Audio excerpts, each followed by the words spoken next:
So guys, welcome to my YouTube channel. Tuturuan ko kayo ngayon kung paano gumawa ng YouTube channel. So guys, simulan na natin. Unang gagawin, punta tayo ng settings. Yan, punta tayo sa pinakababa. Hanapin nyo yung users and accounts kung saan man nakalagay dyan sa pwesto ng phone nyo. So yan, then click nyo yung add account. Ayun yung nasa baba, add account. And then piliin nyo yung Google. So yan, click nyo yung Google. Pagkatapos yan, ganyan yung lalabas. Kapag may password yung phone nyo, i-verify niya kung kayo yung may hawak or iba. Guys, yan makikita nyo parang maglalagin. Yung nasa baba, create account. So yan, click nyo yan. For myself. Ganun tayo lang. So i-fill up nyo dito yung pangalan nyo. So kunwari yan to. Exam. Pag-iwalayin ko, example. And then click nyo yung next. So yan, next. And then fill up nyo lang. So yan, January 1 2001. Then gender, pipili ka ng gender, male. And then click nyo yung next. So dito pipili kayo kung anong gusto nyo Gmail address. Pero tips lang, mas piliin nyo yung madaling masaulo para hindi nyo makalimutan. And then click nyo yung bilog sa gilid. And then click na din yung next.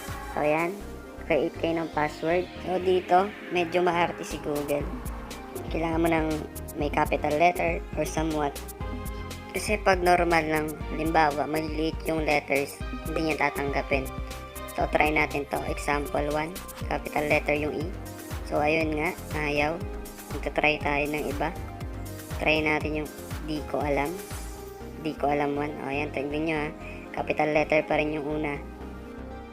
Then tap next. So ayun, tinanggap. So dito, scroll down lang natin. Click yung yes, I'm in. So yan. And then yan yung Gmail account nyo. Click next nyo lang. So yan, bahala kayo kung babasahan yan. Then pag nabasa nyo, click nyo lang tong I agree. So yan, antay lang tayo. So kung bago ka nga lang pala sa channel ko, syempre mag-subscribe ka na. And then like, share, and then mag-comment ka na rin. At i-hit mo na din yung notification bell para lagi kang updated sa mga videos na i-upload ko. Salamat. So ayan, tapos na tayo sa Google. Gagawin naman natin, iibahin natin yung YouTube channel name natin. So ayan, open natin yung YouTube. So ako, dahil may YouTube account na ako, ibahin ko muna. So kayo, kapag wala pa kayong YouTube account, direct na siyang nakalagin sa YouTube apps nyo. So yan, click ko lang to. And then halimbawa, nakalagin na kayo dyan sa YouTube apps nyo. Ikita nyo yung bilog dun sa taas. So yan, click nyo lang yun. And then your channel. And dito, gagawa na kayo ng YouTube channel name nyo kung anong gusto nyo. So, try natin itong Example TV. Para maiba naman. Example TV. And then, create channel. So, ganyan lang yun guys. Ganyan lang kadali. Meron ka ng YouTube channel. So, kung bago ka nga lang pala sa channel ko, syempre, mag-subscribe ka na. And hit mo na rin yung like, comment, share. And then hit mo na din yung notification bell para lagi kang updated sa mga videos na i-upload ko.